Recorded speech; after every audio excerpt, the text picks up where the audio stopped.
Space. I'm Kim Kral. I am reporting to you not live from my closet.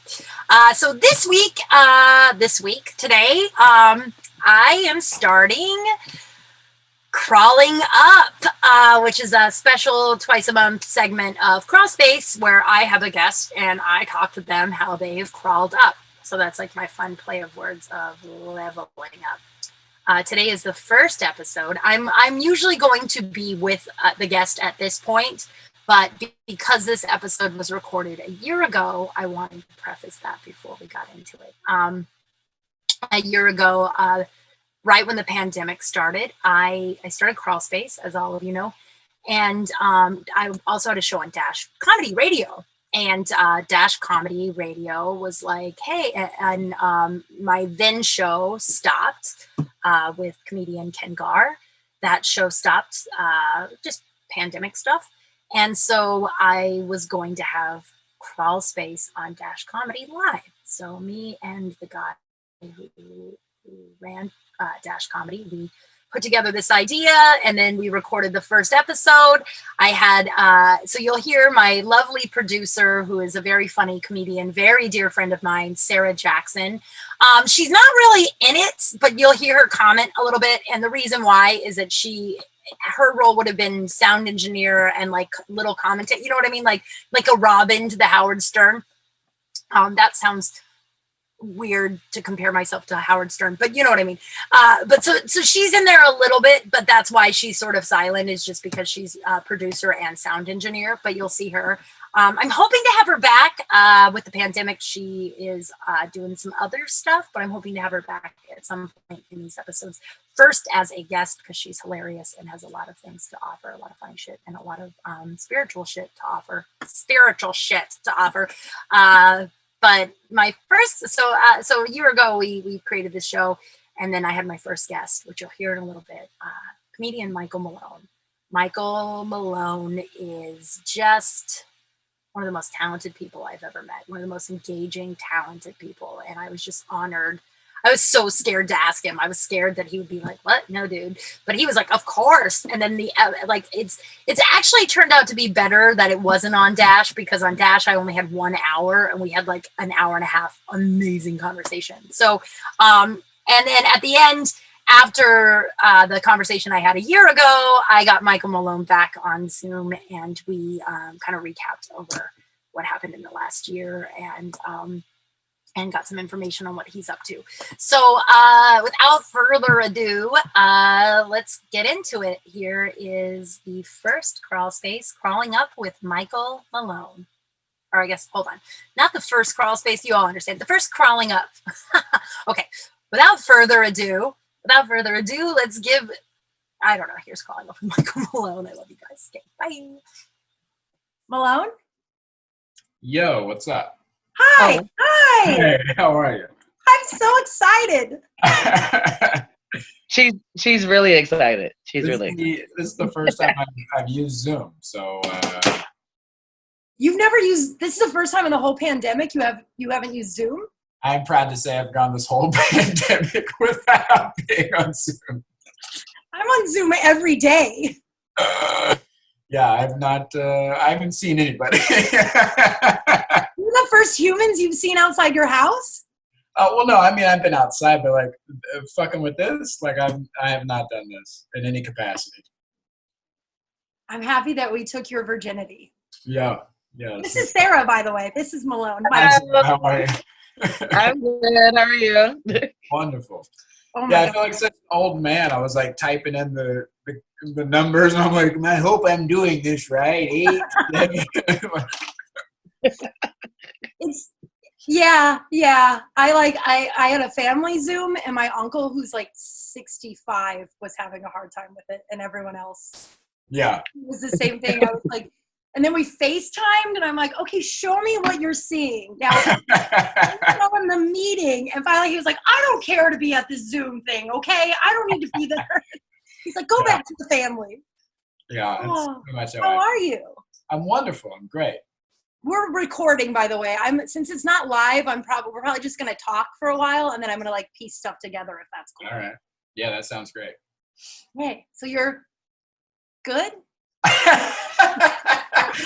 Yeah, I feel like I don't know. I guess the question is, are you surviving or are you thriving? Okay, which one are you? I think I'm thriving. Well, you wrote a fucking book. I wrote a fucking book during a pandemic. You wrote a book, I just finished it today. Yeah, it's wild. I didn't know that was gonna happen. What started? Like, how did that begin? Because you disappeared. We were messaging a couple, and then you were gone for a while. Yeah, I was gone off of. Yeah, I feel that way. I feel distant. I feel like I haven't been posting as much on any medium, Twitter, or Instagram, anything like that. And I felt bad at first, but then I was so involved in the project that I just thought, well, I'm going to come out of this with something to share. And so even though I'm not sharing something on the daily, I'm still going to come out of this with like a big thing to share later on. And so that was kind of what kept my sanity and stuff like that. It was something I've been thinking about doing and wanting to do for a long time is write a book and get something out there. And then when the pandemic first started, I was going a little stir crazy, and I've been traveling since I was 23. So like this is the longest I've been in one spot ever. And so Jess, my girlfriend, was like, you need a project, and not only a project, but something that you can like finish on your own, because I was working on before everything went down, like I was in the middle of pitching a pilot, and we were getting ready to shoot a proof of concept and like all this great stuff. And all of that just went away. And so I needed something that I could do on my own and not have to rely on other people to help me finish or to do whatever, to work on. And so I just dove all the way into writing this book. Oh, wow. Do you draw too? Are those your drawings? I did not draw the art. I can draw. I did not draw the art. But I designed everything. I organized everything. I put everything together. A lot of those things that you're seeing are bits and pieces of other drawings that I've made into what you're seeing. So like the sad balloon and stuff like that, like I put that together, like the gorilla that's in the suit for the evolution story, like I put all that together, stuff like that. So it's all handpicked and put together by me, but I did not physically draw it. Wow. It was like David Sedaris. Like that's what it reminded me of. Like, no, I mean, like David Sedaris. That's huge. It's a huge, it's about, like, he's my favorite author. Like also mine. Yeah, he's great. I went and watched him read when he released the Dress Your Family in Corduroy. Yeah. I went and I bought that book, and I bought the book first. I bought the book for my dad. I bought the first one, Me Talk Pretty, one day because I never read before David Sedaris. Like I just wasn't a reader. And one day I was at the bookstore randomly, saw Me Talk Pretty one day, and then picked it up, and then I read it in a day, and I'd never read. And then I'd call my dad, and I would be so excited about, like, I'd read the paragraph, and I'd be like, oh, my God, listen to this. And he would be like, who is this? I'm like, it's your daughter. I'm reading. And he was just like, okay. And then so I went and bought that book, and then I bought, his new book. And I went up to the table to get him to sign it. And I handed him my book, and he was like, what's your name? And I was like, oh, I'm Kim. And then he looked me in the eye, and he goes, well, Kim, have you found anyone you would like to sleep with at my book reading today? What? Oh my God! David Sedaris. That's on brand. Like I was like, no, but this is perfect. And then he drew like a weird jack-o'-lantern and then his name. And that's great. He has a great interview on Conan's podcast. I don't know if you've heard him on there or not, but it is a phenomenal interview. But he talks about that kind of thing where when he is out in public and he's at these book signings or somebody recognizes him, he hates the idea of just like, hey, how's it going? He's always wanting to learn about people. And so he'll ask things like that, or he'll try to think of different questions that are that random or that off-putting. So he gets that honesty from a person instead of just like a, hey, how are you? And so yeah, so something like that is totally on brand for David. And I'm a huge David Sedaris fan. And he did the same thing for me. Like, I was I read every once in a while, like maybe a book every 2 years or something like that. Like, it was bad. Yeah. But so far I've read like 4 of David's books in the last year and a half, 2 years, something like that. Also, another great author who you would love is Samantha Irby. I don't know if you've heard of her. She's fantastic. She has a book called We're Never Meeting in Real Life, and it has like a wet cat on the front of it. Is that why you think I'll love it? Because of the cat? No, you'll love it because it's very, she has the honesty of David, and she's very, very funny. She just put out her second book. God, I can't think of the name of it, but it just came out a couple weeks ago. But We're Never Meeting in Real Life is so fucking good. Like, I can't give it enough praise. It is so fucking good. Okay, I'll read that. Yeah, check it out. And that's what you like. Okay. Fuck. I'm going to be honest. It took me, like I think I messaged you. I was like, it's going to take me a little while to read this book because it's so, and not in like, I don't know. I relate to your stories so much, and your story. I too have dealt with depression and death and all, and I think that's why I'm funny. yeah, those are all the things. Those are the things that make you like, but I mean, you go through this shit and like people are like, I was in this therapy with like a group therapy, and I was working with this girl, and she got really upset at me because I would make these jokes about horrible stuff like sexual abuse and depression. Yeah. And she was like, I can't work with you. We were peers. It was a group. And she was like, I can't work with you because I feel like I'm your audience member. Because she knows the media. And, of course, the comic, I was like, thank you. Thank you. But then I was like, I've been through so much that it's like, that's the only way you can endure it. Mm-hmm. And so as I'm reading your book, like, I would have to put it down because it was so heavy. It's heavy. There are really honest moments in it that, I don't know. I didn't. It was interesting because it's not a traditional book either. It's not something that you read front to back. I mean, it's I like to call it the flippability of it is great because you can turn to any page and you can start there if you want, or if you just want to look at the jokes and the whatever, like you can flip through it. But there's 10 big stories in it, but everything else is at your leisure. Which I didn't know if that was going to work or if that was going to be okay or how people would feel about that. And it's also really hard to describe when people are like, when I was trying to tell people I was working on a book and it was like, yeah, or like people are even the promo that I've been setting up for the release. So they're like, so tell me about your book. And I'm like, well, there's jokes, there's stories, there's thoughts, there's like, it's a mixture, and like it's just really hard to describe. I love where like it ends with the suicide hotline. That's all you need to know. Yeah.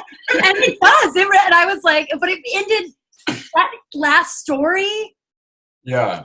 I don't want to give it. I obviously don't want to give it away, but like, it's. I will say that it's open ended. I know a lot of people. I've had a few friends read it, and one of my best friends hates that it's open-ended, and he's tried to get me to fix that ever since I put the story together. But I think I think that last story in the book is a great culmination of everything else before it. It's a good mixture of all the things I talked about: the insecurities, the depression, the peaks and valleys that you go through in battling with grief and self-love and self-care and all that stuff. And it leaves it open-ended because I want the reader to make their judgment on what happens with Vanessa. Because I think that's a good kind of test on where you are mentally. So if if she, the story is about suicide. It's a dark topic, and it's a very real story. So it's like, well, what happens to her? Where are you mentally? Does she survive this, or does she not? And I leave it up to the reader, which I think is a great way to end the book, because the whole book is about the battle and where you are mentally. And there are peaks and valleys. There are good days and bad days. There are amazing days that you have, and you have this gratitude that you carry with you, and stuff like that. And those days you wake up and you go, everything is shit, and I'm gonna fucking eat some ice cream and go back to bed, and that's okay. We do that all the time because you froze for a minute. We're on Zoom, by the way. We've already established that, but if there's technical difficulties, that's what's happening. Yeah. I was just saying that there are days that you feel up and you wake up and you feel amazing and you have a great day and you have that gratitude. And then there are days that you wake up and you go, everything is shit, and I'm just going to eat some ice cream and go back to bed. Yeah. Both of those days are okay, and both of those days are going to happen. And it's more about, how do you proceed after that? How do you carry on after that bad day, or even after that great day? Because that's the thing. It's peaks and valleys with grief and depression. Did you struggle with depression before you lost your mom? No, and I fought the idea, and I talk about a little bit about in the book, about this idea of what depression is or was in my mind. And when I fought it for a long time without even admitting that I had it, because I was afraid of devaluing what that term means to people who are actually depressed. And I guess what the term I know now is chronically depressed. Though that is what I knew is chronic depression, I thought was just depression, where people couldn't get out of bed, or they couldn't hold a job, or they having trouble eating or being active. And like, all of these things are cases of chronic depression. Yeah. And I lumped it all together because I grew up in the Midwest and nobody talks about that shit. Nobody talks about emotions or grief, especially from a guy's perspective. Yeah. There is no vocabulary there happening in the fucking man's world in the Midwest about. There is no conversation about your feelings, and that's bleeds into something else that I've been talking about recently. Is this idea of what it is to be a man in this world. The definition needs to be updated severely. I'm so tired of it being this idea of like, what being a man is so attached to the idea of changing tires and fucking eating steak, punching real hard. You're like, going real hard, the jackrabbit, yeah. Yeah, it just doesn't. That's those aren't the qualities that I view as valuable in being a man. And I think the overall update needs to be human, not only man or woman or whatever. Like, there are strengths in both genders that are, well, all 200 genders there are now, whatever you want to say. I want to say, like, let's stop pinning ourselves against each other, and let's work on just being better humans. And it's okay to talk about your emotions, or to be upset about something, or to grieve, or to cry, or to feel shitty or have depression when you are a dude. That's okay. And I'm so sick of that stereotype of being like, well, that ain't what a man is. Okay. I'm tired of it. It's exhausting. Bananas that's still. I have a cousin who lives in Nebraska who went through pretty bad. Nebraska, a farmer man, went through bad depression, and I think in the last few years he's sort of come out of it, but it was like years of him laying on the couch. He let God, he let like $20,000 worth of cows die or some shit because he couldn't get out of bed. But no one, like his wife was like, I think this is what it was. But it was like, no, I'm not depressed because first of all, that's not real. Second of all, I'm a man. And it's so sad that he wasted years of his life. And he was one of the most vibrant humans I've ever met in my whole life. Like, yeah, and you just don't know how you're going to react when everything comes crashing down. And I was still able to be okay and function when I was touring and I was, surrounded by people. It was easy for me to function in that. And plus I was, I talk about it in the book too, about just abusing marijuana, where I was just in a haze for about 2 years. And so it was like, those days were easy. It was when I moved into an apartment by myself and slowed my tour schedule down to give myself like a little bit of a break. It was that summer that all of that shit that I was suppressing came back in a big fucking way. It was just waves of depression crashing over me in this little studio apartment in Hollywood all by myself. And even my best friend and I, he called me after the second Mac Miller album that came out. And we had listened to it, and I was asking him about it and this and that. And he called me a couple days later. And he goes, hey, man, I listened to it again. And he goes, he's talking about a lot of the same things that you were talking about. And he goes, I had no idea that you were, like, actually depressed. And I was like, oh, I told you several times. And he's like, yeah. He's like, I just didn't get it. And so even when you do reach out sometimes, you have to make sure that you're heard, and you have to be sure to tell people like, no, man, I need fucking help. And I wasn't saying that part of it. I was still trying to just tough my way through it and be like, oh, well, I guess I'm just sad today. But I lost that whole fucking summer, to just laying in bed. I didn't fucking go anywhere. I didn't do anything. And even when I was going on the road, it was like, I would do the show and then come home and go to bed. And I wasn't writing. I was just mailing it in on stage. And, I just wasn't, I wasn't happy. And I didn't, the question that I kept asking myself was like, why do I need to be here? And there's a line in Mac's second album where he says, why does everybody need me to stay? And that line hit me so fucking hard, because that's how I felt every day. It was just like, nobody's calling me. Nobody's reaching out.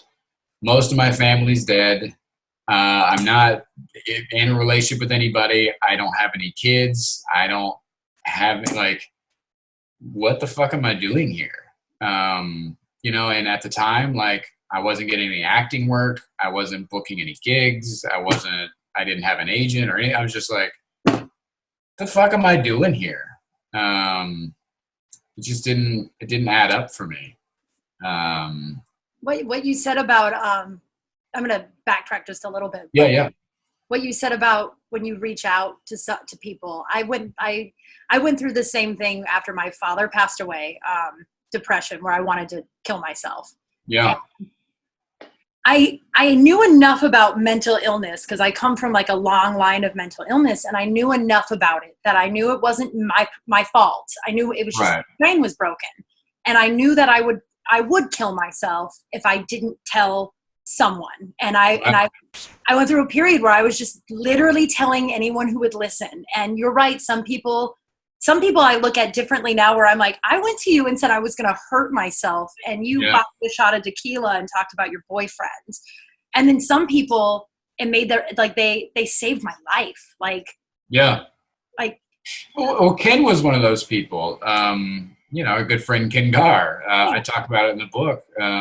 That discussion we had on the way home from Phoenix, where I was just like, I think my story, I was just so cavalier about it. Yeah, my story ends in suicide. What you said, when you read that, sorry to interrupt, but when I read that, I was like, and you were like, I thought everyone kind of thought that. Like, me too. Like, I always just kind of thought that's how this thing ends, is that Not Yeah. now, but No. And that's why, yeah, and people get real, people get real weird when you tell them that. I was kind of thrown back because I never said anything like that to anybody except for my best friend Faber. And I was, and I've always said that to him. And he's kind of a dark humor guy like me, and kind of unfiltered and this and that. And he's like, yeah, like, it seems like the thing, like it was never any red flags, When I told Kim was like, what the fuck? And I'm like, oh, you don't think about that? And he's like, no, no, what's going on? I'm like, oh, well, not now, like, okay, but yeah, like it's not anything like, it's not even the next couple years, but like eventually, like, again, the question comes about of like, what am I doing here? And when you're 80 and you can't fucking walk to the refrigerator and you're shitting your pants and you don't remember who you are or this and that, like, the fuck am I doing here? I have no desire for that, and can really change my perspective with this idea of gratitude. And coming from a guy who's been through so much, he's broken almost every bone in his body twice, like literally has that bone disease where he easily breaks, and has had trauma and divorce and all these other things in his life, and now he's sober. He's been battling with that for 3 years, and for him to say like, that's never crossed my mind. A dude that's been in a full body cast said, I've never thought about suicide. I was like, oh, okay, maybe this isn't normal. That was a big wake-up call for me, to know that wasn't an option. I always looked at it as like multiple choice. When you think of life and death, where you're like, yeah, I could get in a car wreck, I could have a heart attack, or I could just kill myself. Like, I'll go answer D. I used to make the joke with, I would always tell people, I'm like, yeah, I'll probably blow this pop stand around 70. Yeah. How do you? I'm like, yeah, I'll probably just, I don't know, I probably won't eat a bottle of pills with, crying like, I'll probably just eat yeah. something. What? Yeah. And it really, really changed my my perspective on things. And now, like, I'm happier than I've ever been. Jess is great. I think I'm in love with the two of you. Yeah, she's great. She's so funny. She's so fucking smart. She gets it, and her daughter's incredible, Maddie. And like, I never thought I would ever have anything to do with kids ever, and she's like that perfect age and just awesome and funny, and like, it just it's a real perfect fit around here, and I'm real happy. Well, let me ask you. So you got out of the depression, and I believe you worked through it before you met Jess, because a lot of people are like, you fix your own shit before you get to meet someone. Like, was it the car ride with Ken? Because he talked about gratitude and writing I write a gratitude list every night. And like, yeah, it was a mixture of things. What was the wake up call? It was even some of the generic things that you hear about, where it's like, just be active, and like, that really helps. But how'd you because so many people when you're depressed are like, yeah, go outside, and it's like, well, yeah, literally can't get out of bed, and I'm lying to everyone I know. Like you said, like, I'm making up illnesses. Like, yeah. I'm like, oh yeah, my day was so crazy busy. I'm like, I watched 19 hours of television. Yeah. That's what I did today. Yeah, there was a moment in time when I was in Oklahoma, doing shows. I watched probably an entire season of Frasier, just in that weekend, just in bed, just laying there. 25 episodes, I think. I think 20, and like, and you don't tell anybody that, because you're like, oh, that's not.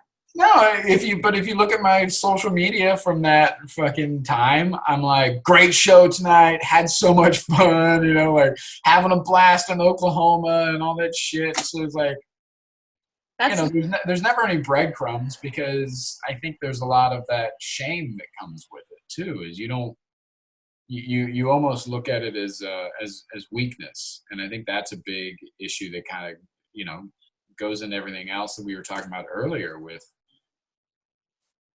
it's just your ego is sometimes your worst fucking enemy. Yeah. And you got to be able to be uncomfortable, and that's where growth comes from, is being uncomfortable. And that goes for any situation. If you're trying to be a better comic or whatever, start talking about the stuff that you don't want to fucking talk about. My buddy Ricardo Flanagan gave me great advice 2 years ago. We were sitting there talking and hanging out one night, and just talking shop like you do.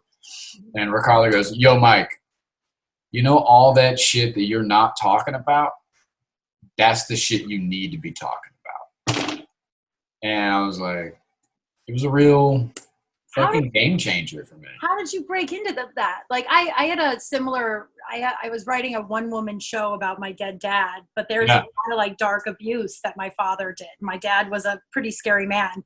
Yeah. And I was writing a book about that, but doing the one-woman show about his death, where it like highlighted how funny and great he was. But there's this deep, dark secret that I share, but I don't share. He's I don't know if this will make that, but he sexually abused me. Yeah. And I think I've told you that before, maybe. Yeah, we've had that conversation, and it's interesting you say that, because of the perspective is so key. Some people will see your father, like you just said, like I talked about all the great things about him and all this stuff, but there's this dark underside that about him that not a lot of people do, or if anybody does. And so when it's harder, when you are saying, hey, there's a problem, or hey, I'm feeling this way, if people only see that one side of the perspective of Simmons as being this great person, then when you come to the table and you're like, hey, this guy is fucking actually, it's harder for people to come around to that idea. And it's so tough. It's hard too, because it's like people who never met him and they know that they never will see anything good about him. And I get it. But like, it's the world's not black and white, and we're all. Yeah. And that's, that's, when it comes to parents too, we kind of idolize them, or put them on this kind of pedestal of greatness, even when they're not. And I think they're just two people trying to make it happen, trying to do the best they fucking can. And when you realize that, the day you realize that your parents are just fucking, it's one of the sad, most heartbreaking days of your life, but one of the most impactful, because it's like, oh fuck, we all have no idea what the fuck is happening. You can finally have a real relationship with your parents. Before it, you still have, there's a little bit of cloak and dagger. There's still a little bit of hidden, you're not telling the whole truth, they're not telling the whole truth, kind of thing. But once that curtain gets pulled back, man, it's you have a way better and way more honest relationship with them. I never got to do that with either one. My mother is my mother's off doing, she's a lot like your father. When you talked about the seemingly abandoned house, that I was like, oh my God, that's my childhood.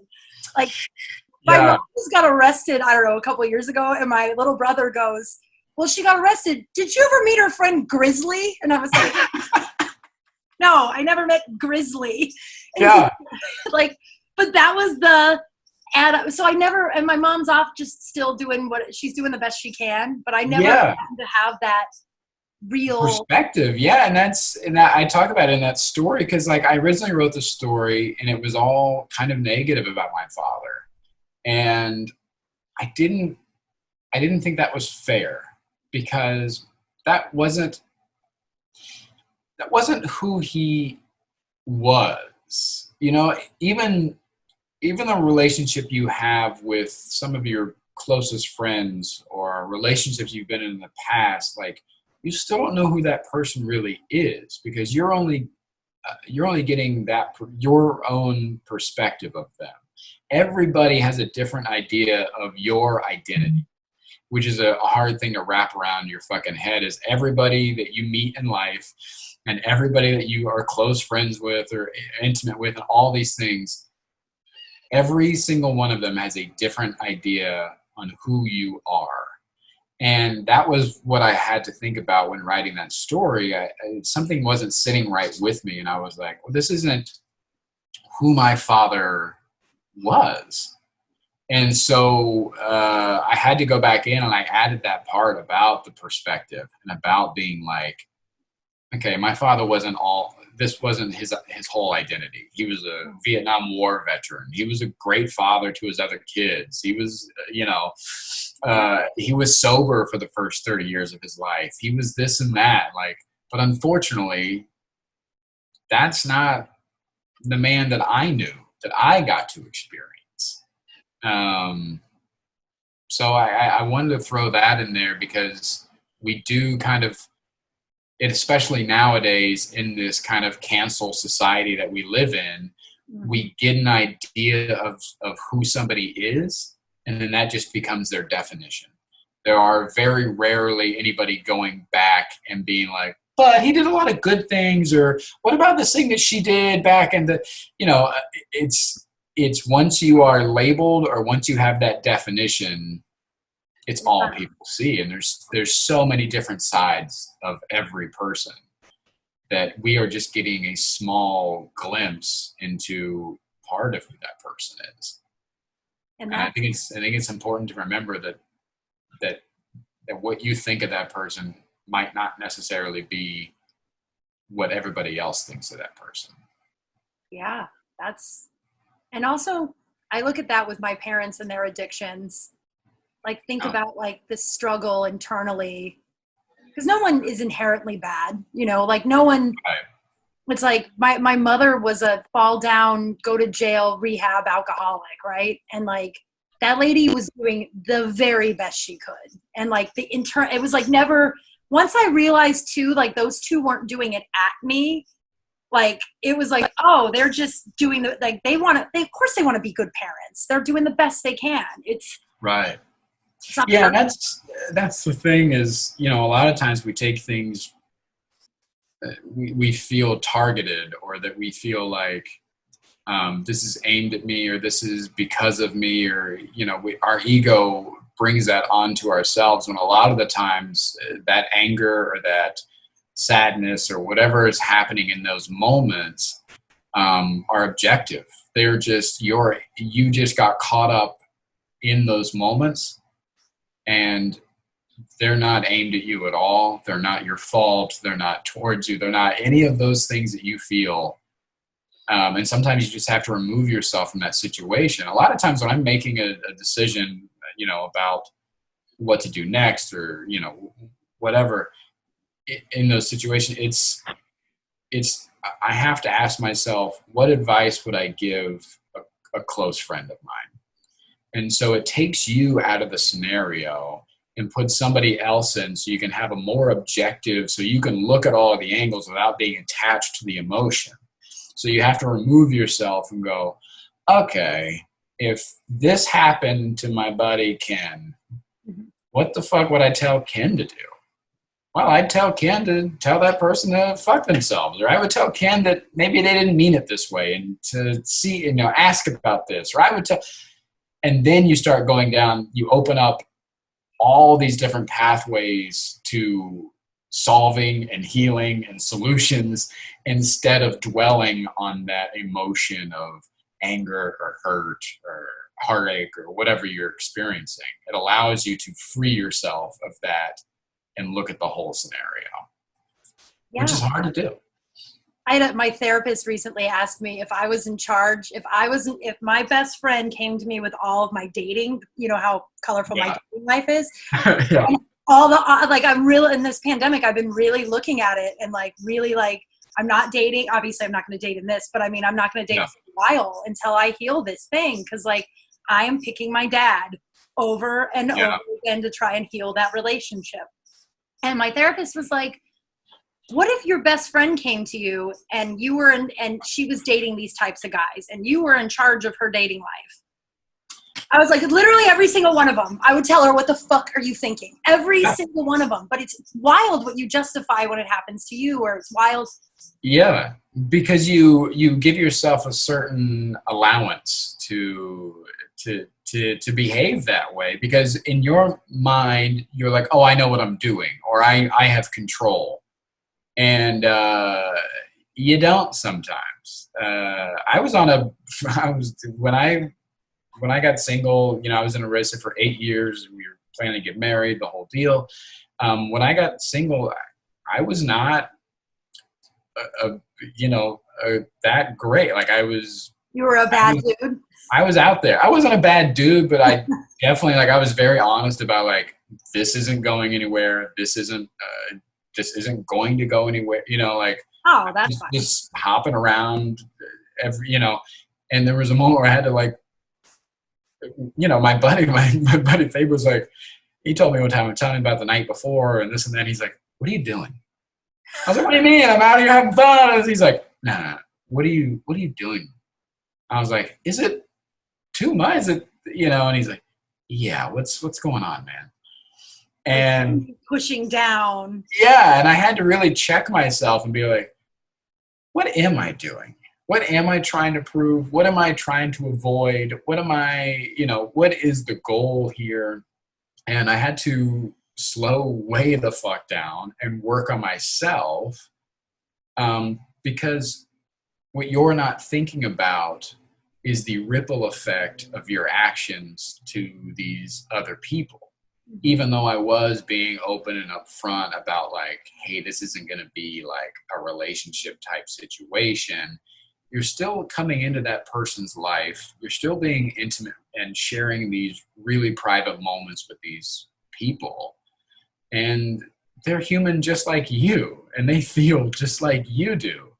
And how would you had to look at it like, how would I feel if this person just came in and, like, left and this and that, and, like, the actions I was doing, it's like, well, I wouldn't be okay with that, and I would feel a certain way. So, like, yeah, I got to get my shit together. And that's when I kind of really started to work on myself and be like, okay, what is the goal here? What am I trying to do? How can I fix myself? Yeah. How did you, I interrupted you earlier when you were, I don't remember why I interrupted you, but how did you get on that path? Like, how did you start to, like, because you're like, I'm lost an entire summer, and then we started talking about the active thing. It's like, how the fuck did you start to do that? How did you get past all this? And obviously with your mom and all the deaths, like, I lost, when I read your intro to your book where it was like, I lost 5 people, and I think I lost 5-6 people, something like that in the course of 6 years, like aunts, uncles, people were like my parent, my dad, a couple friends took their own lives, like that kind of thing. Like, that sort of loss, that'll be with me for the rest of my life. But like you said, you get strong. But how did you, I don't know, get past it, or get past that summer of just being in bed and start getting active, quote? Just force. It was, it was just telling myself that it will get better. And because the first couple of days you start being more active. Like, I bought a bicycle, and I was living in Hollywood, and I was like, well, I'm going to start riding my bike because it's something that I enjoy doing. I like being outside. I like going for hikes and being out by nature and all that stuff. And so I purposely picked an apartment that was by Griffith Park and all that stuff, so I can continue to go over there and get out in nature and get sunshine. And I know it sounds dumb, but, like, being outside helps you so much on so many levels. The energy and stuff that you get from the sun is, like, no duh, but also it reminds you of how small you are, and how little things that are happening in your life affect the bigger picture of what's actually happening. And B, that life is moving forward and you're not. And that was one of the big struggles I had when my mother first passed. I was so angry that people were still going to work, and people were still going on vacation and taking trips and doing this. I was like, my mom just fucking died. Like, how dare you? Like, the world keeps moving, and it's hard to see that when you're stuck inside. all you see is you. Sorry. Yeah, all you see is what's happening in your apartment. And so you don't see the people going to work. You don't see the fucking people driving around. You don't see the people hiking on the trails. You don't see the people out with their dogs and talking in the parks and getting food and this like normal everyday shit, just seeing the world in motion when you're not is really, really alarming. Eye-opening too, probably. Yeah. One of the I always give this, not advice, I don't know if advice is the right word, but like right when my dad died, after I'm gonna say like 5 or 6 months, there was a weird shift of like, what the fuck is happening? Everyone, like the world, because for the first couple of months, everyone is so there for you. Yeah. And this girl I knew was like, she used to come into the bar I bartended at, and we ran into each other, and she had saw my dad died a couple of months prior, and she asked how I was doing, and I was like, I'm all right. And she goes, you're in the weird part of the death. Like, and I was like, what? And she goes, it's the part where the world is still moving and you're still grieving, and no one seems to ask if you're okay anymore. Because it's been months now. Yeah. So you should be fine. Yeah. And you're still like, I'm not fucking fine. Why is everyone okay? And like, and when she told me that, it like was such a like, I don't know if the word normal, it made me feel like I wasn't alone in a feeling. Yeah. And I had a weird grieving process with my mother's death and Wayne, my stepfather, because I didn't properly slow down and grieve. Like everything was happening so fast. I was working 40 some weeks a year on the road. I was, I was auditioning. I had a life that was happening in fast forward. And so it was impossible for me to slow down and grieve because I had work to do. And then, so like I said, I talk about it in the book a little bit, but like, again, like if I was awake, I was fucking high. And the only way that I was processing stuff was in my sleep. I was literally waking up in the middle of the night, full on bawling my eyes out. And that is terrifying. And I'm not talking like, I woke up sad or I woke up like with little tears in no, I would wake up like cry, like hard crying. And, because the only time I was processing it was getting sober while I was sleeping in my subconscious.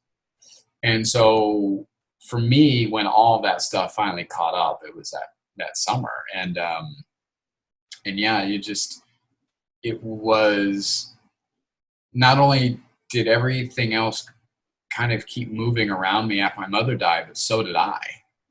And so, yeah, that shit catches up to you, whether you wanted to, whether you plan on it, whether you don't, like, and the things, a lot of the time I didn't think I was depressed or anything like that. It's because it became the new normal. And that's the dangerous part. Yeah, this is just how life is. Like, you lay in bed for a week and then it's 2 weeks and then it's just like, oh, that's why, this pandemic is so crazy, being trapped in your house. And it was so important to find a routine, because whatever habits you're developing will just turn into the new normal. And then when you have to go back to real life, you're like, no, I sleep until 11 and I fucking do this and I do that. Like, no, man, you got to stay active. You got to stay in a routine. You got to stay working.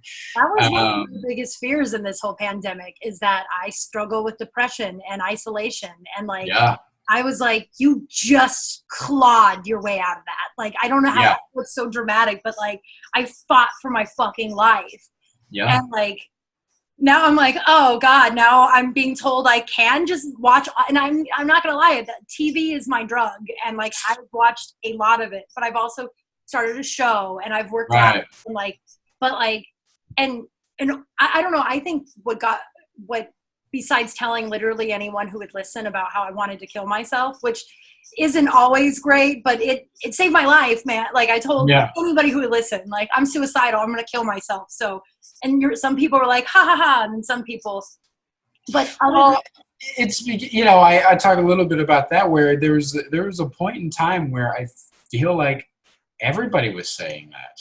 Every time I check my Twitter, it became such a non-thing, you know, to be like, oh, Starbucks didn't have creamer today, I'm gonna fucking kill myself. Or like, I'd rather kill myself than watch the 5th season of Breaking Bad. And you're like, okay, it just became the thing that everybody said, and it became a very millennial phrase, was I'm so depressed, or everybody is anxious now, and everybody is. And so when you tell somebody, you're like, yeah, I'm dealing with depression, they're like, me too, man. I mean, I can't believe it. You know, my internet went out last night. I thought I was going to fucking kill myself. Okay, I really thought I was going to fucking kill myself. You know, like, I really want to die. And that's more isolating because because everyone's talking about it, then you feel even more alone. Yes. Because it's supposedly more common, but it's not. You feel more like you're like, not everyone feels completely dead inside. Nothing. Yeah. Yeah, because because it's hard to, it's the old story of crying wolf.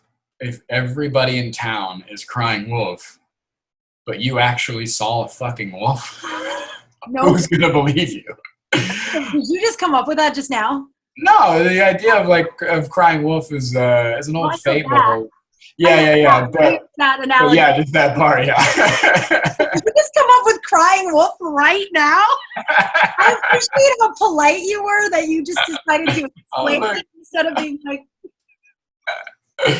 But yeah, I mean, that's how it felt. Was everybody was saying it, and so the people that are actually, and that was a big reason I didn't come forward for a lot, or I didn't seek out therapy, because I was like, oh, well, maybe this is just how everybody feels. So everyone wants to kill. Yeah, I guess. Yeah, I was just like, oh, everybody just wants to fucking die. Cool. And then it's like, oh, no, we were just kidding. And you're like, oh, I wasn't. Like, I wanted to lay in bed until I died. I'm hoping it happens. Like, I'm willing for it. That's what I was. Because I don't think I ever have the constitution to actually like eat a gun, but like hoping that it would happen. It was just like, I didn't mind. I was bummed out if I woke up the next morning. Yeah, I was just like, I wouldn't mind if something were to happen. Like, what are you going to do? I remember one time I was driving with a boyfriend years and years ago, and he almost hit a car or something, right? We almost got in this catastrophic, probably would have killed both of us accident. And he does the whole parent thing and like flips out and like he's like panicking. And I'm sitting there just casually smoking a cigarette. And he looks at me and he goes, I know some of us in the car don't care if we live or die, but that scared me. And I was just like, and I always just chalked it up as like I had such a traumatic life that like maybe I just wasn't affected by this stuff the way most people were. But then I was like, no, because I don't feel that way now. I'm a lot of fucking hard work, but and even the people that like envision themselves getting older and stuff. I've had a lot of people die in my life young. My mother was 66 when she passed. My father was 46. It was an aneurysm in her sleep. Both my parents died in their sleep. Well, you found your dad. Yeah. I whispered that just because, like, when I read that, I had to put the book down. Well, I had to put the book down for a minute. Yeah. Like, how old were you? You were 12, you said? 12, yeah. Yeah. His forehead was ice cold, man. And, it was bizarre. Because I didn't know my father that well. And I talk about that a lot, but like we had just started to kind of repair what relationship we had, and we had plans to like go to this car show that weekend, and like he was really trying to like be more present and all that stuff, weeks leading up to that. And then all of those opportunities and were just gone in that moment. And again, when you're young like that, you don't really understand the depth of it. No. You don't understand how final it is. And, because I had a couple people die in my life before that. So in that time period from 10 to 12, I had my grandfather got Alzheimer's, and he lived next door with my grandma, and so I was a part of that. Like every day, I saw the decline of my grandfather, and eventually the passing of him with Alzheimer's, which was fuck. I don't wish that on anybody. Some days I would see him, and I was his son who was murdered a year prior to that. Some days I was his wife. Some days I was my mother. Some days I was an old war buddy. You know what I mean? Like some days he was happy to see me. Other days he was not. And as a 10-year-old kid, you don't know what the fuck's going on. Like I said, a year before that, my favorite uncle, my Uncle Mike, my grandmother's only son, and like kind of like the pride of the family, you know, like everybody loved Uncle Mike kind of thing. He was murdered in Texas a year before that. And so I lost my uncle, my grandfather, and my father in a 2-year period, all back to back. And that was all of the male figures in my life. Everybody else was female. And so I was raised kind of in that kind of wolf pack of women for most of my life. And I had sprinkled with my grandfather, my uncle, and father in me here and there, but like not as much as the female bonds I had with my mother and grandmother and aunt. And then when Wayne came into my life, I was already like 15, 16. And so I was already pretty much, you know how you are when you're 15, 16, you're like, I know everything and I'm the coolest. You're a man now. Yeah. Yeah, exactly. Yeah. So all that kind of father-son bonding was gone.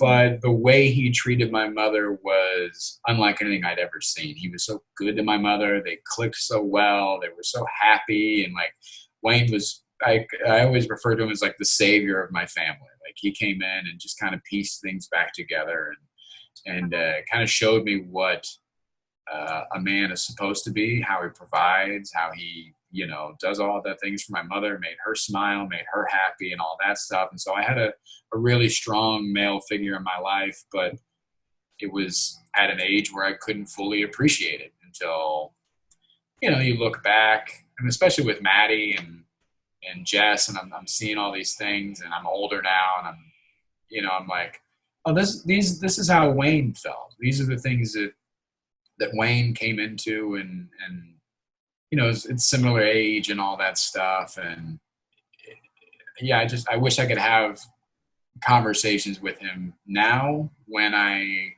am way more appreciative and know way more and all of those good things, instead of wasting all of my conversations with him when I was young talking about whatever fucking rap song I was into, or whatever fucking Tommy Hilfiger jeans I just bought, or whatever the fuck I was talking about then.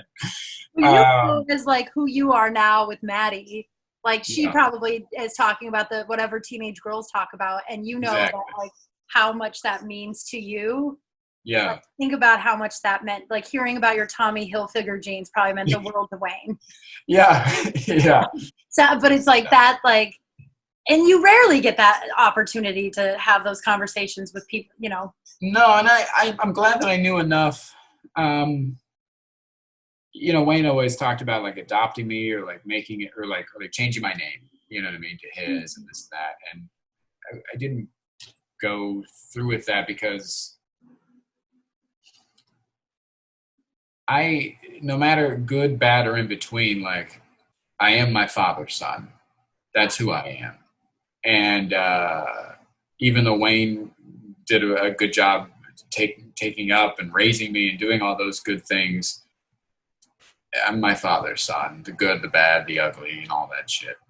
And so I didn't ever want to have that name change, you know, kind of thing. But I had talked to Wayne. I think we had 2 like sit down serious talks about like, you know, I never called him dad or whatever, but I always was like, you know, you're my father, right? Like this is, you know, you're it. Like my dad was not around and this and that, like you're it. You are my father. And so I got to have those conversations with him, you know, throughout my life. So I'm very lucky to have that. That's so cool. That's yeah. I don't talk about Wayne a whole lot. This is fucking. I have a stepdad named Ken, and he divorced my mom a few years ago, or my mom divorced, whatever. And it was weird because it was like, oh, okay, so I guess this is good luck to you, man. Like, but Yeah. we're trying to. I mean, we text when I launched the podcast Crawl Space and I put it up on Facebook. He shared it and said, "My daughter started a podcast. Please listen." And like, I broke down. And like that inspired, because I should talk to him about that. Yeah. So my mom was, I remember like anytime she'd come back from one of her, benders or whatever, I remember one time she had disappeared for the daytime. And she came back. She was supposed to like drop off a car and then come back. And like, it was supposed to be like a 20-minute errand, and she's gone for 3 hours.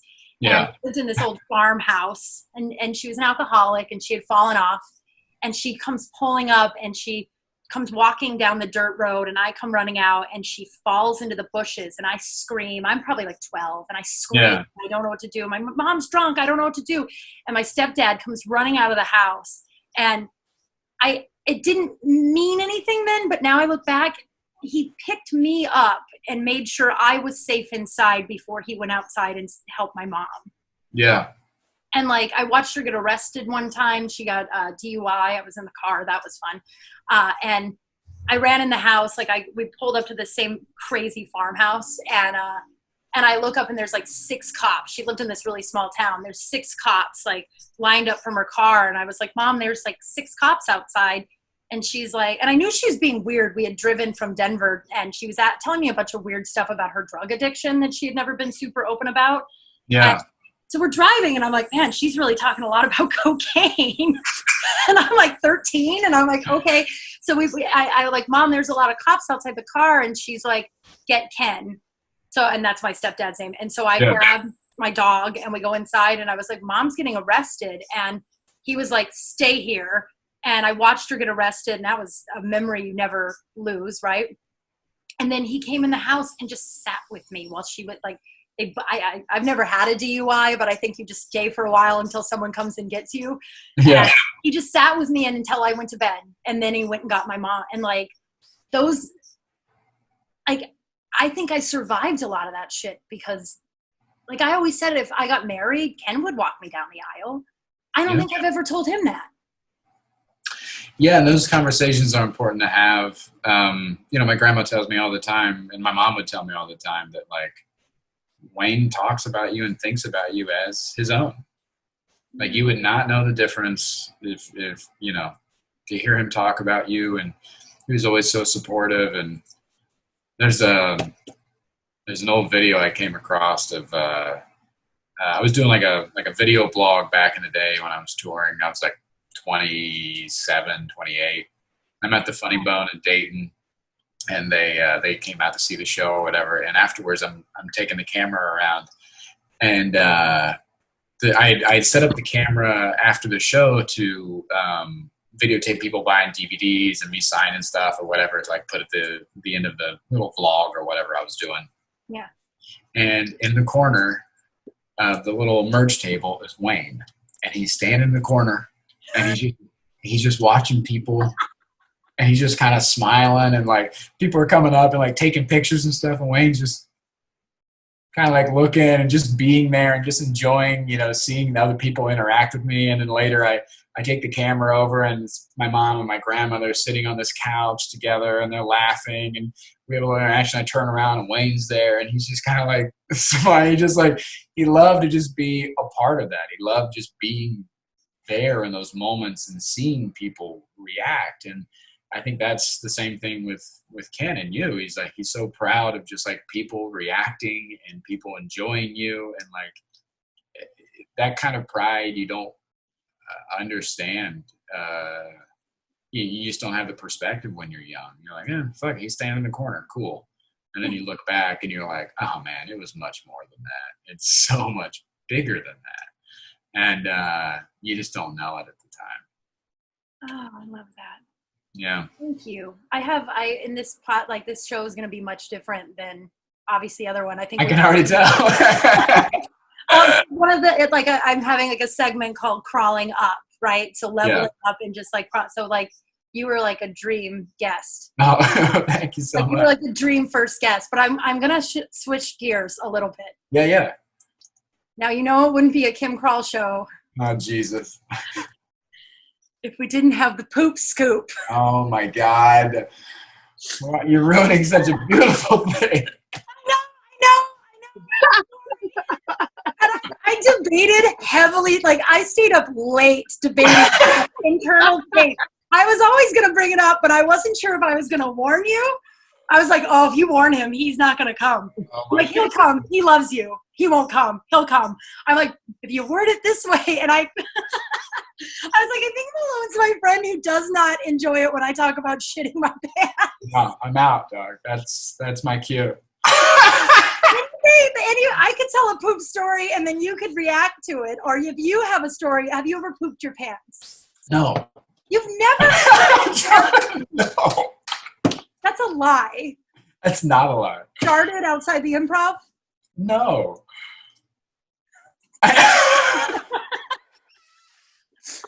All right. Ever? Okay, I feel like there's 3 types of people. People who've pooped their pants, people who lie about it, or your time is coming. Well, my time must be coming. Oh, man. You know who you have to call immediately if you poop your pants. You have to call me. You know how many times Ken would text me on stage, or not on stage, but like, he's like, I'm sure you'd love this. I've explosive diarrhea and I'm about to go on stage. And I'm like, you're right. I do love that. This is the weirdest relationship. There is not anybody in my phone that I would be like, hey man, guess what? Well, now there is. You have my telephone number. I would do this, like, I used to work at the sports bar, and I talk about it some of the show, but like, I used to work at the sports bar, and I would hide matches all over the sports bar, just in case I had to shit while I was there. And all the girls would make fun of me, but every single one of those fucking girls would come up to me at some point and be like, yo, where's the matches? And I'm like, oh, now you gotta poop, so now you need the matches. So no poop story. I've never used matches to hide anything. He's a lie. Does that work? I don't understand The sulfur gets rid of the smell. Oh, come poop at my house. I got matches. I got potpourri. I've got a squatty potty, Playboy. Even potpourri or like doing the right thing, in that regard. But I've never used a match to cover. I didn't know if that was a real thing. That's a real thing. Did I just change your whole life? Probably not. Look at Sarah's face. She perked right up, and now she's like, what? She always said, what am I doing right now, Sarah? White people shit. Can you use a lighter? No, it's the sulfur from the matches.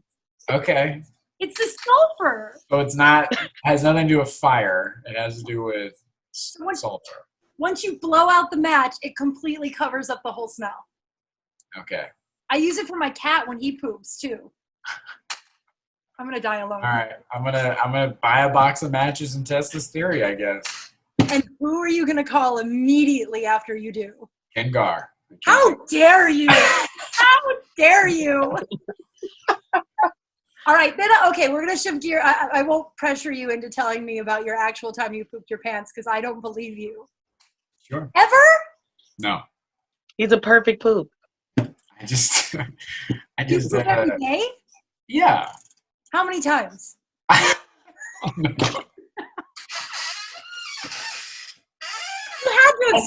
think that's always a fluctuating variable, right? Like, what did you eat? Where have you been? How much dairy is in your diet? What's happening? What? I think that's a variable that's forever changing.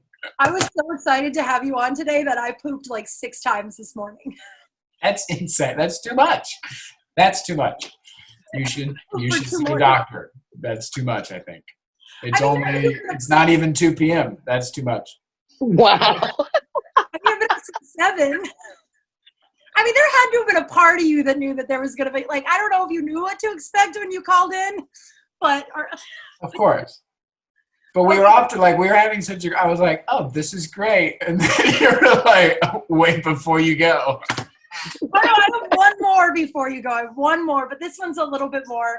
All right, so I like to end the podcast that I do by myself, and then I'm going to end the radio show with something I call I am one lucky broad. And I want everyone to go around the room and say, I am one lucky broad because, and then tell me something you're grateful for. Oh, man. Okay. Do you want to start, or do you need a few minutes to think? Not minutes, but seconds. Yeah. Give me 7 minutes. I really want to recap my. I want to really nail this. No, I'm one lucky broad because of the acceptance that Jess's family has given me. We were just up there a couple days ago for her.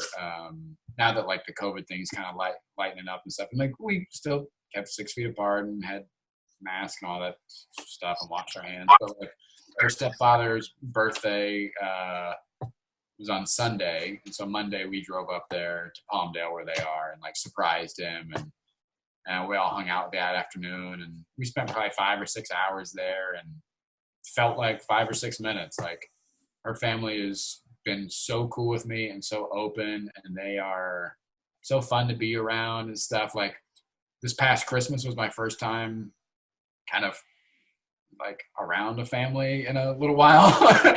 And we slept over at her mom's house we were fucking kids. Her mom bought matching pajamas for all and everybody was above 25 or above, and so everybody had matching pajamas and we played games. She included you in that. Yeah, it was crazy. And we ate a bunch of fucking food and had a Nerf gun war and had fucking played catchphrase and all the other stuff and did gift exchange, all that stuff. It was it was so much fun. And her family is like that in everything they do. They just make a thing out of it. And where you're playing games, you're being active, you're hanging out. And it was crazy to have that again in my life. And so I'm grateful that they have been so cool and so accepting. I love that. Yeah. Sarah, why are you one lucky? Why was that funny? I just love just the song. That's nice. Sarah, would you like to share? Oh my god. Oh my god. All right. Of that. Weird. Yeah, this is definitely some white people shit. Absolutely. Well, I'm one lucky broad because I moved out here to California by myself, and I'm still here. Nice. I like those glasses. Yeah. Those are dope. Yeah. Thank you. And California is definitely not Texas. No, oh my God. A little bit of a cultural difference there. All right, Malone, tell us where you can find everything. Give us where can we find you? What do you have? Everything is at malonecomedy.com, or you can check out my 1 hour special on Amazon Prime right now. It's called Laugh After Death. And then my book will be available through Amazon and Barnes & Noble and all that stuff, or you can just go to malonecomedy.com and pre-order it right now. It comes out June 10th. It's called Bits and Pieces. Oh, it's so good. And I got to sit and watch the Amazon Prime special too. I got to see that live. And it's you're one of the most engaging humans I've ever met in my life. I know I say this to you all the time. I'd watch you paint a house. Well, thank you. That means a lot. Thank you. That's so sweet and creepy, Kim. That's who I am. I think that's a good mixture of who she. Yeah, exactly. She's sweet and fucking creepy. Yeah. That's my tagline. Maybe I'll make a T-shirt that says that. Thank you so much for being on. Thank you. Thanks for having me. I appreciate it. Okay. You don't have to see you guys later. But okay. Well, I wanted to say thank you for being on, and then I didn't know if you wanted to be bye or what.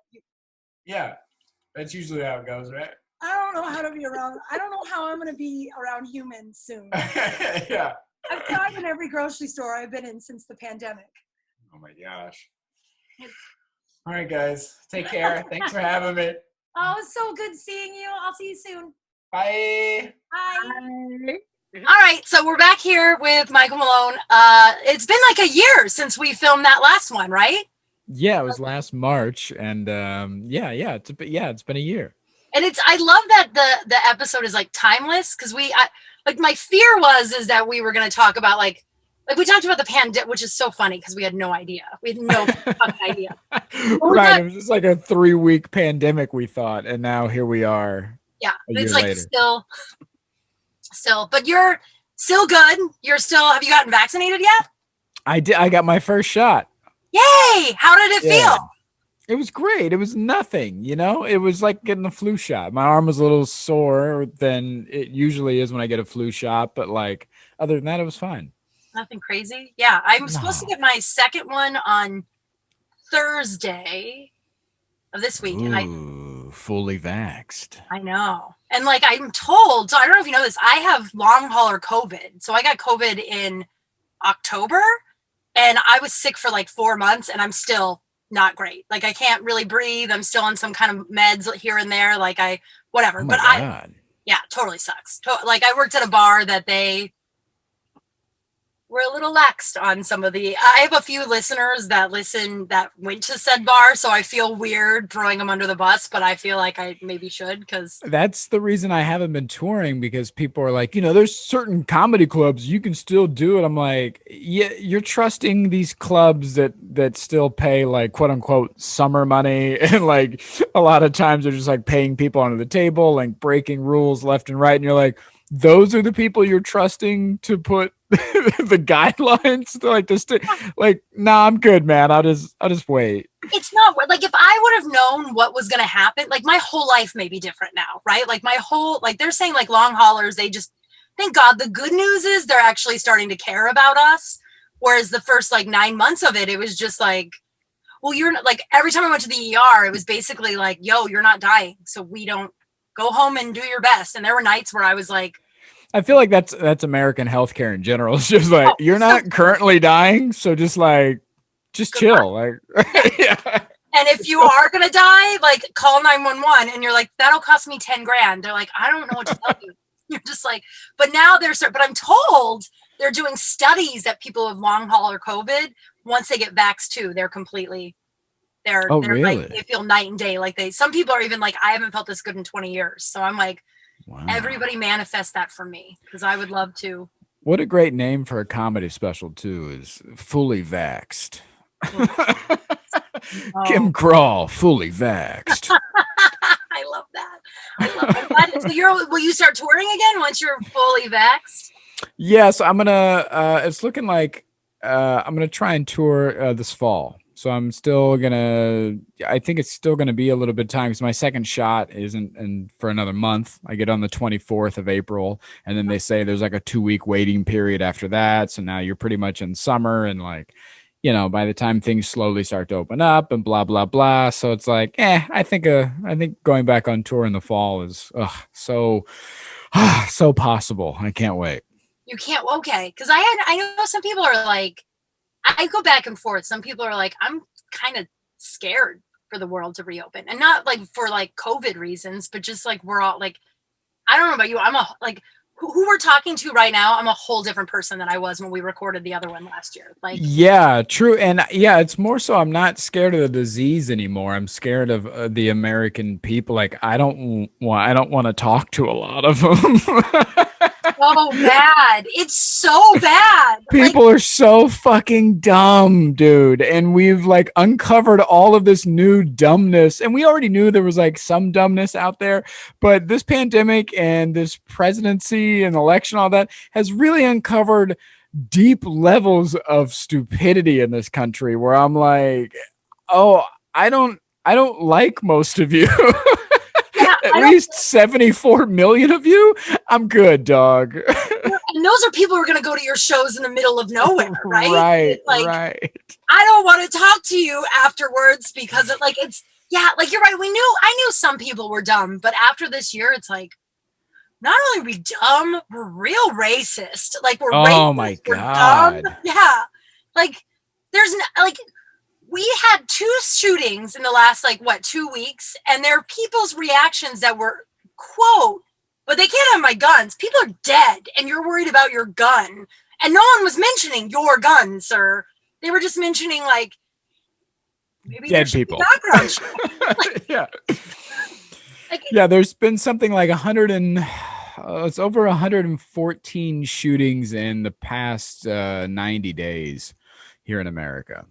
I guess America's back. Yeah, say we're back, baby. Yeah, Fully vaxxed. What? Fully vaxxed? Oh my god, that's so. You're okay. So I want to talk about two things. You changed the name of your book, and I have it right here. So I'm gonna this will also be on YouTube. So for people on YouTube, I gave this book to several people, and then I've also read it twice since we've last talked. It's so good. So it's called thank Dead you. Serious. Tell me about it now. Yeah, it was something that I had always wanted to do, for the past few years. And, you never have the time. And then a global pandemic happens and you're like, you know what? I have the time. Yeah. Yeah, and it's not a traditional book. That's what I always tell people going into it. And especially when you tell somebody you wrote a book, it's such a heavy task, and they're like, well, it's not really like a book. It is, there are, there's 10 big stories in there, but they're separated between one-liner jokes. Some of my real life personal journal entries are in there. There's illustrations, and there's a little bit of self-care stuff that I've either come up with or am passing along, stuff that I've learned with my journey. So you have these 10 big stories that are separated in between with these variations of things. So it's not a traditional like novel or memoir or something like that. And it's like you said, it's like I don't know if the right word is like flip book, but it's like you don't have to read the story in unison. No, you can open it at any point and enjoy it. And I wanted that was kind of going to the design factor as well, where I wanted something that you could. And here's the feedback I'm getting: a lot of people, it's so easy that way that a lot of people are reading it in one sitting. So I'll have a lot of people get it, and they'll reach out to me like, "Hey, I just got your book today," and then I'll hear from them the very next day and be like, hey man, I went through that like in one day. I read it in one day too. No, I think I told you this before. It took me a couple of days to read it because it's heavy. So like when I was reading it, I had to put that down for a minute. But I relate to so many of the stories. So I think it was like helpful, but also heavy. Yeah. Yeah. I have a, I have a little, I don't know if it's a theme or whatever in my writing, but I call it the roller coaster. So it's, hey, we're having fun. Isn't this fun? And then it's a real big dip and it gets real dark or real serious. And before you even know it, we're having fun again. Oh my God. And we're dipping. And so, Bethlehem was like that. My first film where it's a lot of fun moments and, dick jokes and humor and over the top stuff. And then there's a really heartfelt moment that just hits you in your gut. And it makes you feel something. And then before you know it, we're having fun again. And that's the way the book is too. You have these really honest, dark, real moments. And before you know it, we're having fun again. To me, that's the best form of comedy, the best art form. You know what? It's like, I think the best comedians are not funny the whole time, but you're fucking listening the whole time. And that's who you are to me in comedy. Like, watching you on stage, you're that way too, where it's like, it's not the whole time where you're like, but you're laughing a lot, don't get me wrong, but there are right. where you're like, oh, like really, you know what I mean? Like you're really listening to you. And to me, that's like the best comics. Yeah. When I first started, I started doing storytelling classes this year during the pandemic. I started teaching some online storytelling classes. And what I've really focused on was attaching emotion to your writing and really being clear and sitting down, whether you are working on film or stand-up or short stories, really focusing and asking yourself, what is the message I'm trying to say here? What am I trying to get across? Because no matter what you're sharing in any art form, any medium there, what you're asking for the audience is the most valuable thing that we have, which is their time. Yeah. And so it better be fucking worth it. And so those pages are, and that stand up and all of those scenes have better be jam packed full of a message. You better be saying something important. You better be using your time wisely, because you're asking people for, again, the most valuable thing that we have, time. That's right. Yeah, I love that. And you're writing a new book now. Yeah, I started. There was some stories that I was working on afterwards, and I was like, well, what am I going to do with this? And there was a lot more of those one-liner jokes and illustrations, and I kind of had those to the side that didn't make it in, or for whatever reason, and so they just started kind of stockpiling over the months, and I kept writing at the same pace that I have been, because I really haven't been focused on stand up. I really haven't been in the mood to be funny in that way. Living through a global pandemic, you're not like, hey, I wonder if I could write 10 dick jokes today. You're like, I don't know if I'll ever be on stage again. Yeah. Like the race war that's currently happening, the gun stuff, the world is literally on fire, and the people that are able to be like, my dick, you're like, yeah.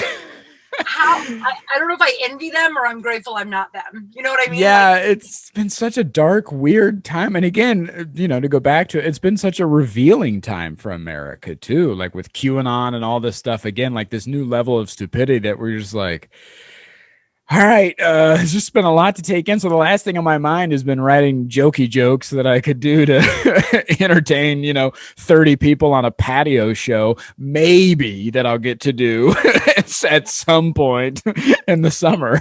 Hopefully. Yeah. Everything like this, I'm hearing we might have another surge too again. So it's like, is everything like, who knows what's going to happen next? But yeah. So I've been. Next book is, sorry to like. Oh, no, you're. Which I do. But so the next book is more stories that you've been writing afterwards. Yeah, and there's more of a focus. So this one has been, this was more on like grief and dealing with, my personal loss and stuff like that, and things that have helped me get through that grief and those moments in my life. Hence the title, Dead Serious. And the second book that I'm working on is called Don't Worry, Be Sappy. And it's so adorable. I like wordplay. It makes me really happy. Oh, it's one of my favorite things. I love just dumb jokes. I love fuck you jokes, I call them. One of my fuck you after you hear it. Like that. Yeah. It just, they're kind of like I like to do them when they're when people are like, hey, well, just tell us a joke. People find out you're a comic, and so I do fuck you jokes, which is, it just wastes your time, and they're just so dumb and obvious. The best example is there's an old one where there's a guy at the bar. He has a big giant orange for a head. Have you heard this one? No. Okay, so a guy sitting at the bar has a big giant orange for a head, and I won't do the whole thing because it's long, and that's the point of it, is just to waste your time. So a guy comes in and he's like, oh my God, what happened to your head? He's like, oh, you're not going to believe it. He's like, I found a genie bottle. And he goes, I rubbed it, an actual genie came out. And the guy's like, oh my God. He's like, what did you wish for? And so you go through a long list. So the first wish, I wish for and you go on like a big long tangent. The second wish, I wish for a big house and blah, blah, and you go on a big long tangent. And the guy's like, oh my God, so what was your third wish? He goes, oh, that's where I messed up. I wished for a big giant orange for a head. It's not like, what? That's what it's just a fuck you joke. It's just oh, you want a joke? Here's one. They're like on every word being like, oh, this is long. It's going to be a good payoff. Yeah. And they're like, oh, that's really good. I love that. Yeah, it's great. So and the main focus of the second book is something that I've been trying to do in my own personal life and through my social media and stuff like that, is this idea of this alpha bravado that we have in America with men about feelings and emotions and dealing with stuff and therapy and self-care and all this being so taboo for men, and making it, trying to normalize a little bit about it's okay to have these emotions. It's okay to communicate. It's okay to not be the toughest guy in the room that drives the Ford and drive, you know, blah blah blah, and I spit greatness, and like, okay, guy, it's okay not to be that guy, and still be successful in life, still be considered a man and stuff like that. Because a lot of times I'll post something on Facebook, and I have a lot of fans in the Midwest and down south, and even family members from back home will comment really triggering things. Like I was commenting about, oh man, I forget. This has been months and months ago, and I commented about something, and it was about a gay guy, and somebody commented about how he wasn't able to be a father because he was gay, because he's not manly enough to be a father. Jesus. And I was like, so gay men can't be manly, and she was like, no, and refused to believe that, or refused to take gay men seriously in a fatherly role. And I'm just like, oh, there's people out there that really think that if you're gay, you can't be a man, quote unquote. And what is this idea of being a man in this society? And you know, if you can't piss and drink Mountain Dew while changing your tire in the middle of winter while deer hunting, you ain't no man. And it's like, okay, that these things are so outdated. This idea of what a man is so outdated and so harmful. So harmful. Most of the shootings are. You know what I mean? Like that. Like, I mean, not most. It's a hard thing to say, but it's like there's like the greatest trick that's ever been pulled on us is that like they've somehow pulled off that anger isn't emotion. Do you know what I mean? Like the only emotion that's like okay to feel as a man in this society is anger. And it's like, women are called unstable or emotional, but it's like, man, like I've never punched my hand through a wall when the Broncos lose. You know what I mean? Like, right. But it's like, because you guys, like, society has taught men they're not allowed to feel stuff. So they just bury it. And then it comes out. And we're not meant to do that. No. And that's, so I want to talk about that more. And that's something I have been talking about. And so that's kind of the focus on the second book, is this idea of, you know, don't worry, be sappy. I love that. When does it come out? When is the projection date? I don't know. Probably not this summer, but next summer. Oh, okay. So it'll be a longer turnaround because we're not in a pandemic. Hopefully we'll in the next month. Hopefully 1 month from now we'll be like, I don't know what I'm saying, but you know what, but so we'll go back to the new normal. It'll be great. The new normal. Find the new normal. That's the thing. I think that's what I'm scared about the world opening up again, is that I'm like, one, I don't know where I belong in it now, because I don't belong where I belonged before, because I'm new, you know what but then also, like, I hope we learned something.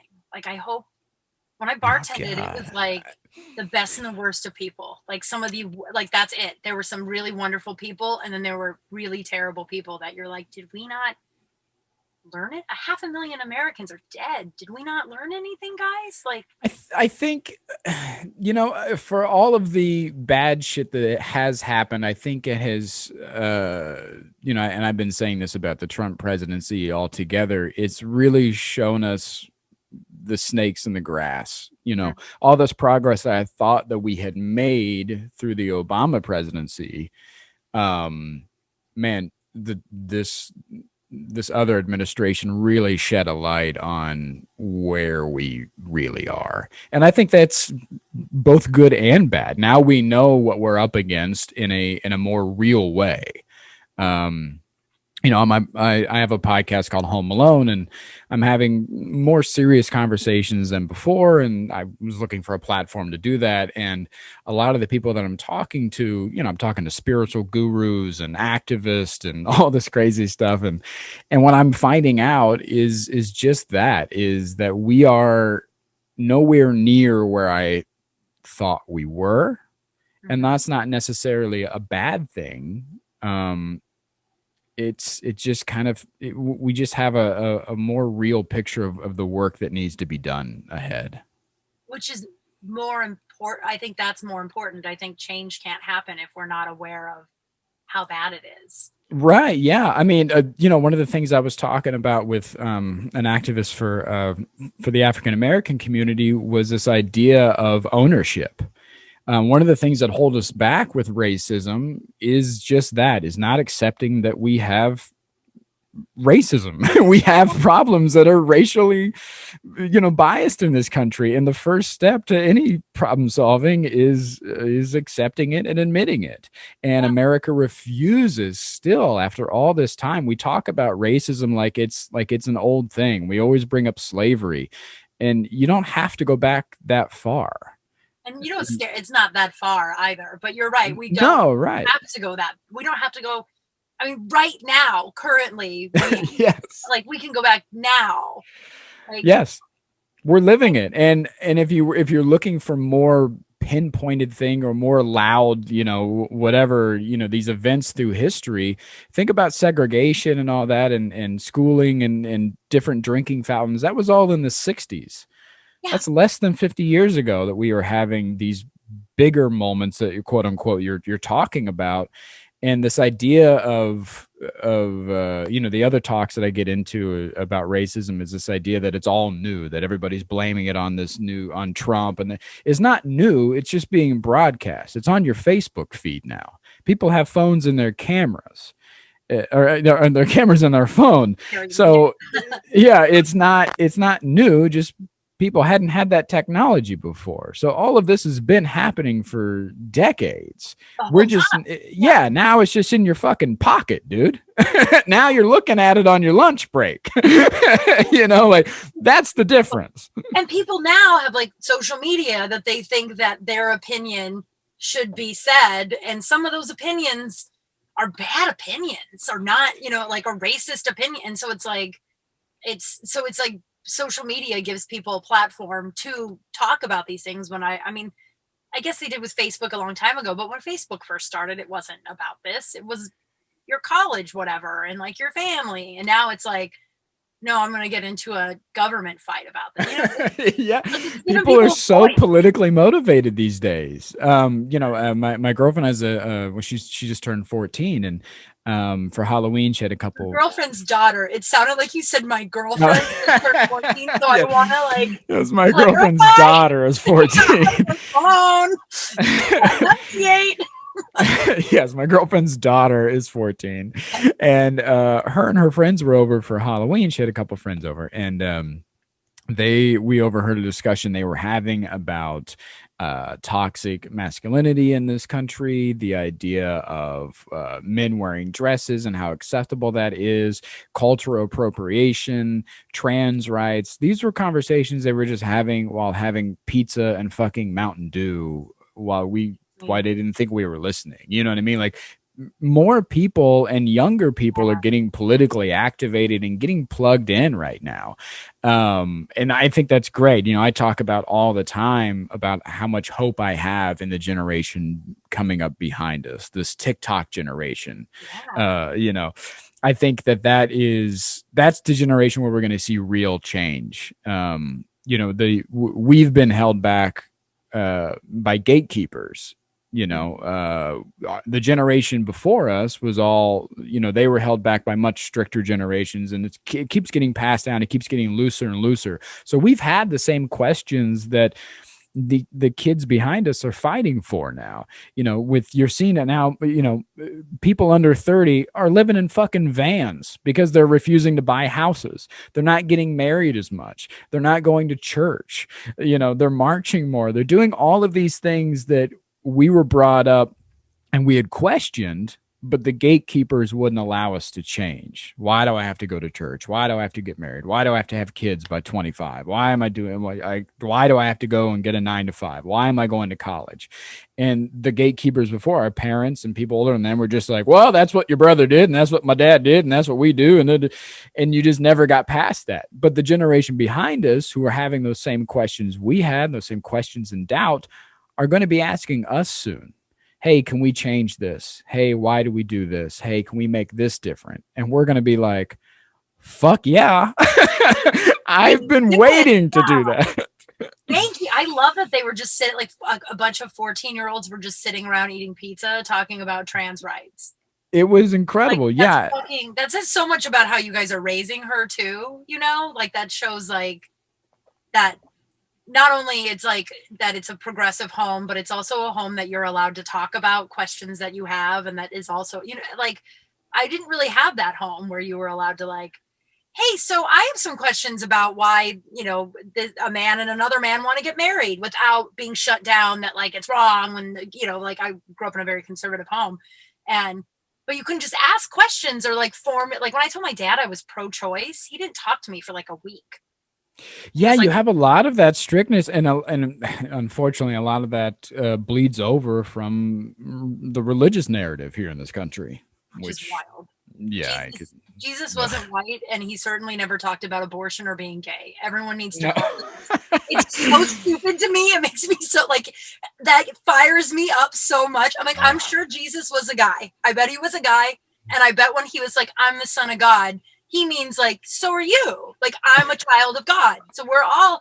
And then he never talked about being gay. He never talked about abortion, and then they killed him. So it's like everyone, like it gets me like red angry to talk about Jesus because the people who are so adamant about it, it's like, yeah, Jesus didn't talk about that stuff. I like to go the other way, and I like to really talk about how gay Jesus was. I'm like, the dude wore a dress, open-toed sandals. He hung out with all dudes. He drank wine. He had dinner parties. This was the gayest man to ever live. I forgot about that.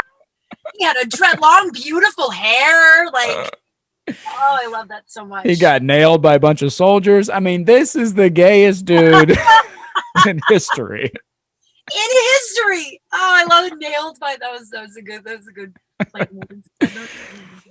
all right, thank you for coming back on. Where can we find you and everyone? Where on everything? And tell us about Home Alone 2, where that is. Give me your social media, everything. Give you everything I got. My social security number is 555. Yes. You can find everything at Malone Comedy. If you have Twitter, Instagram, anything like that, it's at Malone Comedy. And also my upcoming tour dates, whenever that may be. Or if you're trying to get a signed copy of the book Dead Serious, you can find that at malonecomedy.com. That's malonecomedy.com. And I also have a podcast, which I just started about a month or two ago. There's a new episode every Monday. I'm talking to a lot of different people about a lot of different things. Again, spiritual gurus to activists to a guy who invented this shaving cream company to like people that I find interesting that I'm trying to talk to. I'm talking to on there. It's called Home Malone, and you can find that on iTunes or Spotify or wherever you're listening to this at. Yeah, I think this is on everything. So, right, like the podcast now, it's like Droid, there's Simplecast. There's so many platforms. And every day I'm like, oh, I guess I should submit to that. There's so many. So listen to that. And then I have another question. I'm really sorry. We have to do this because I know. And this happened last year too. And I'm not going to ask you if you pooped your pants in the last year. I don't think you'll tell me. I have a friend who said that she's never pooped her pants ever. And then recently she's like, well, one time it was like, wasn't poop though. It was like something that came out of my butt into my pants. And I was like, that's pooping your pants. Anyway, so with this whole, and she was like, no. And I was like, write this down and send it to me. But so last year we were talking and I told you about matches. If you poop and you haven't, do you know? And you were like, I will buy a box of matches and try it out. Did you buy a box? I have not bought a box of matches. I listened to this episode, the episode we recorded last year, like, I don't know, 2 days ago or something like that. And I wrote, the only note I had was, ask him about the matches. Ask him about matches. That's one thing that hasn't changed. I've changed a ton in the last year, but that I'll never change. I'll never change. But oh my God. I'm like, I told you before, I'm so excited for this to come out. And I'm like, I'm kind of mad at you. Now it's such a, like now, and this is such a good conversation now too. Like, it's like, I don't know how I'm going to like top this. You know what I mean? Like, it's like episode one, which is good. It'll get people to listen more, but I'm like, can he just be the guest every time without notice? I appreciate it. I always love talking to you. I love talking to you. Yeah. I'm just such a big fan of yours. So if you take a second, everyone, please just like check them out. Malone Comedy on everything, all the socials. Go to malonecomedy.com. Mm-hmm. Okay, and then check out his book, Dead Serious. I don't know. Can you see that on the thing? Yes. Okay. Yeah. Is it backwards for you? No. It's so weird. Hold up we don't need to do this, but hold up something writing, and then see if it's backwards for you. All right, let's see. Yes. Is it backwards for you? Yeah. It's so weird. I had an audition where I had to hold up something, but I was with like 3 other people who I guess knew that it's not backwards for everybody else. Right. And so I just like slowly tried to turn it upside down because I thought that would change it. And the casting director stopped everything and was like, Kim, what are you doing? Why are you suddenly? And I was like, it doesn't look right on the screen. I don't think I got that job. I think I looked like an idiot, but what are you going to do? That's great. Thank you so much. And this episode will come out. It doesn't matter. This will come out Saturday. So Saturday when you're listening to this, I'm so excited, and check them out. And that's the show, guys. Thank you so much. Bye. Crawl space, I'm Kral.